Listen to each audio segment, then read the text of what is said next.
സാമുൽ മാഷുണ്ട്. സാമുൽ മാഷെ വന്നാട്ടെ. സാമുൽ മാഷ അറിയാലോ? ഓ, ഞങ്ങളുടെ നായകനാണ്. അടുത്ത നായകൻ. ആണോ?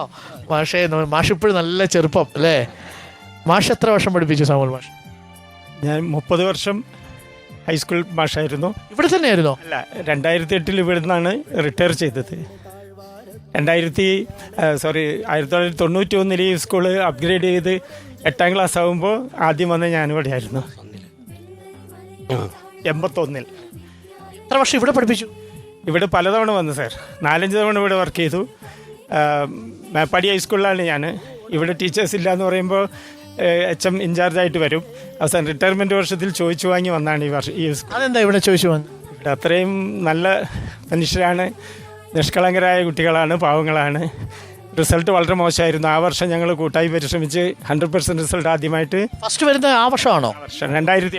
അതെ, 2008 കാലത്താണ് നമുക്ക് ഒരു 100% വിജയം ഇവിടെ ഉണ്ടായത്. പ്രിയപ്പെട്ട പ്രേക്ഷകർ നോക്കൂ, ഇത് സാമുവൽ മാഷ്, ഇത് വിൽസൺ മാഷ്, ഇത് മോഹൻരാജ് മാഷ്. ഇവർ 25 വർഷമാണ് മോഹൻരാജ് മാഷ് ഇവിടെ പഠിപ്പിച്ചത്. മോഹൻരാജ് മാഷിന് കണ്ണിന് ഒട്ടും തെളിച്ചില്ലല്ലോ? ഇല്ല ഇല്ല, ഒട്ടും പറ്റില്ല. 100% ആണോ? അതെ അതെ, 100%. മാഷ് ഇവിടുത്തെ കാഴ്ചകളോ ഈ പ്രകൃതി സൗന്ദര്യമോ ഈ കോടമഞ്ഞോ ഒന്നും കണ്ണുകൊണ്ട് കണ്ടിട്ടില്ല. പുന്നപ്പുഴ കണ്ടിട്ടില്ലല്ലോ? ഇല്ല, പുഴയിൽ ഇറങ്ങിയിട്ടുണ്ട്. കണ്ടിട്ടില്ല, പക്ഷേ പുഴയിൽ ഇറങ്ങിയിട്ടുണ്ട് മാഷ്. മാഷിനത് മനസ്സിലാക്കാൻ പറ്റും. പക്ഷേ ഇന്നിപ്പോൾ മാഷ് നിൽക്കുമ്പോൾ മാഷിൻ്റെ അകക്കണ്ണ് കൊണ്ടത് മനസ്സിലാക്കാൻ പറ്റുമെന്ന് നമുക്കറിയില്ല. പക്ഷേ ഒന്നുമില്ല മാഷേ, അല്ലേ സാമുൽ മാഷേ? സ്ഥലങ്ങൾ പോലും തിരിച്ചറിഞ്ഞില്ല സാർ. സ്കൂളുകളൊക്കെ ഈ പുഴയിലിരുന്നിട്ടാണ് കുട്ടികൾ പഠിച്ചതും കളിച്ചതും വളർന്നതെല്ലാം.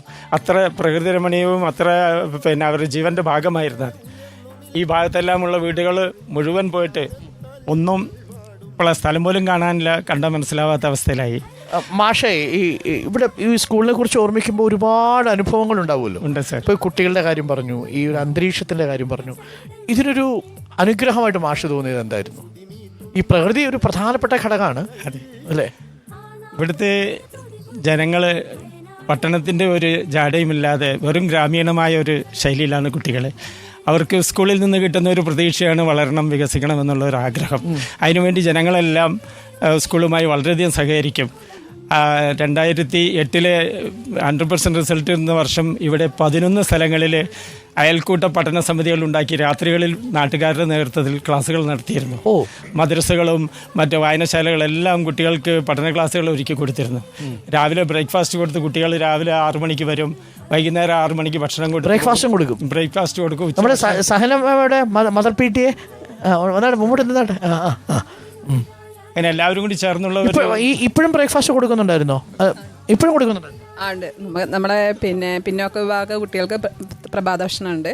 പിന്നെ നമ്മളെ ക്യാമ്പിലായാലും രാവിലത്തെ ഭക്ഷണം.